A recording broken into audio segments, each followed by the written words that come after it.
Journal Combat, 25-26 décembre 1948. Réponse à l'incrédule. Albert Camus à François Mauriac. Vous répondre, c'est m'étonner. Vous ne ferez pas cependant comme le populaire qui prend pour une agression mon simple étonnement à voir que les socialistes non seulement ne sont pas les premiers à soutenir une initiative solitaire pour la paix, mais s'oublient jusqu'à la couvrir d'ironie. On est bien seul dans l'Église, avez-vous écrit. Jugez des sentiments de ceux qui n'ont pas la foi pour se consoler de leurs églises. Quelques écrivains et moi avons été pressentis pour protéger par notre solidarité un homme qui avait accompli, seul, un acte courageux et significatif, et en avait été récompensé par les ricanements d'une presse qui ne manque jamais une occasion, vous le savez, de faire honneur à ce pays. Il s'agissait en somme de défendre Davis contre la bureaucratie et d'attirer l'attention sur son témoignage.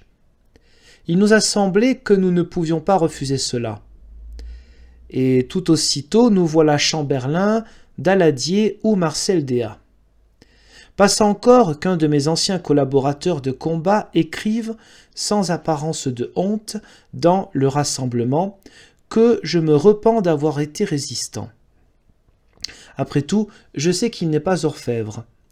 Passe encore que je trouve une nouvelle fois mon juge d'instruction en la personne, si j'ose dire, de M. Pierre Hervé.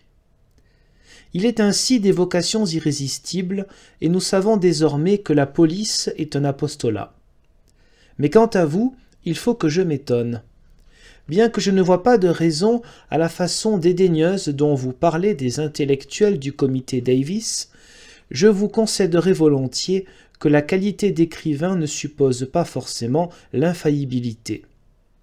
Mais, en somme, cette vérité, M. Mauriac est générale. Et il arrive aussi qu'on puisse être écrivain sans manquer absolument de courage intellectuel. Je n'ai pas qualité pour parler au nom de mes amis, mais enfin je ne leur ai jamais entendu dire que l'impérialisme soviétique fut une contingence. Et pour quelques-uns du moins, ils le reconnaissent comme un fait, ajoutant qu'ils n'accepteront jamais le socialisme concentrationnaire, plus concentrationnaire à vrai dire que socialiste. Bref, ils ne ruseront pas avec les faits. Leur bonne foi les place donc sans défense devant la question que vous leur posez.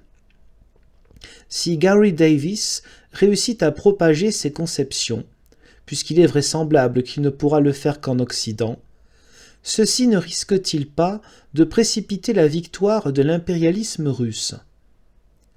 Laissez-moi d'abord prendre le problème en sens inverse. Supposons que vous ayez tout à fait raison. Que devez-vous faire? Ce que vous ne faites pas. Car si le danger russe prime tous les autres, dans le temps et dans l'espace, et si le recul devant la guerre risque de rapprocher encore de ce danger, alors, toutes affaires cessantes, il nous faut prendre les mesures qui s'imposent, en acceptant qu'elles puissent amener la guerre.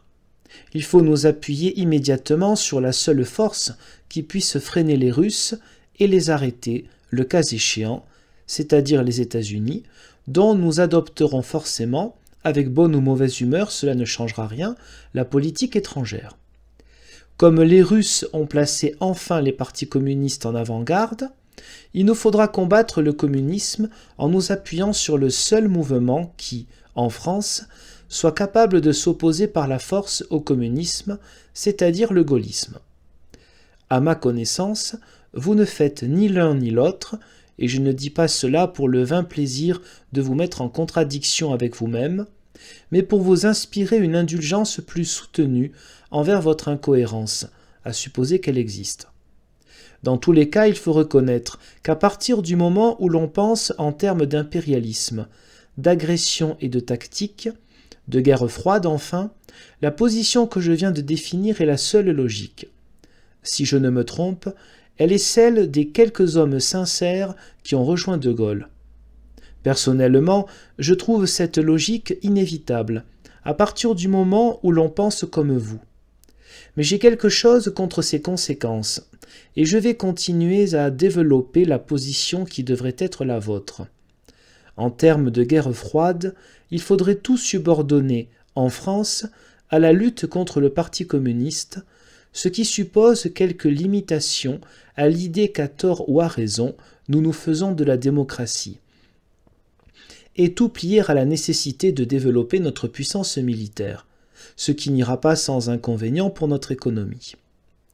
Quand je dis que ces inconvénients seront supportés d'abord par les travailleurs de toute classe, il me semble que je reste dans les limites de la vraisemblance. À l'extérieur, pour servir en réaliste la guerre froide. Il vous faudra passer sur quelques-unes de vos répugnances. Si Tsaldaris vous sert mieux contre le bolchevisme, il vous faudra fermer les yeux sur les exécutions d'Athènes, les îles de la relégation et la politique de répression. Il y a mieux. Vous avez été un des premiers à vous élever contre la rébellion de Franco. L'on doit vous rendre cet hommage. Mais puisque Franco a donné des gages militaires aux États-Unis, puisqu'il fait barrage à la Russie, il vous faudra le supporter, souhaiter sa prospérité et, à l'occasion, lui serrer la main. Si vous ne le faisiez pas, vous serviriez l'impérialisme russe. En bref, si vous n'acceptez pas, pour commencer, une aggravation de l'injustice sociale, une limitation de nos libertés, les exécutions grecques et les prisons franquistes, vous servez, tout comme nous, l'impérialisme russe. Il y a mieux, et d'autres conséquences surviennent qui me paraissent difficiles à digérer. Car si, dans l'esprit de certains, la guerre froide est le seul moyen d'éviter la guerre tout court, sans servir l'impérialisme russe, il se trouve, à mon avis, dans un dilemme aussi embarrassant que le nôtre. L'impérialisme russe étant ce qu'ils disent, il n'y a pas de doute que le temps travaille pour lui, que les Russes auront un jour la force atomique, couronnant une économie restaurée, et qu'ils seront prêts, ce jour-là, pour l'empire du monde.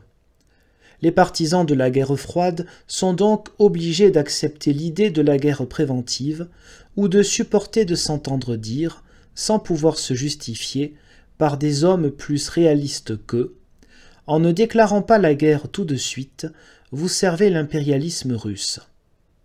C'est qu'au raisonnement dont vous acceptez les prémices, il n'y a pas d'autre conclusion. Tout vaut mieux que la domination soviétique, même la guerre atomique immédiate. Devant une telle conséquence, je suis sûr que vous comprendrez peut-être nos répugnances. Comment pourrions-nous applaudir à tant de folles assurances ? Forcés que nous sommes de mesurer notre ignorance, de comparer une menace que nous connaissons bien et une autre qu'il nous faut imaginer. Pourtant, les avertissements ne nous ont pas manqué. Quand Niels Bohr, qui lui se tient forcément au courant, écrit « 1 million d'êtres humains pourraient exploser et perdre leur vie en une seule journée », quand il ajoute « Ces chiffres effraient, mais ils sont encore au-dessous de la réalité. Il me semble qu'on doit peser le pour et le contre, un peu plus longtemps que vous et d'autres ne le font. Je pense bien que Paulan trouve sot de dire que les guerres sont funestes parce qu'elles détruisent des êtres humains.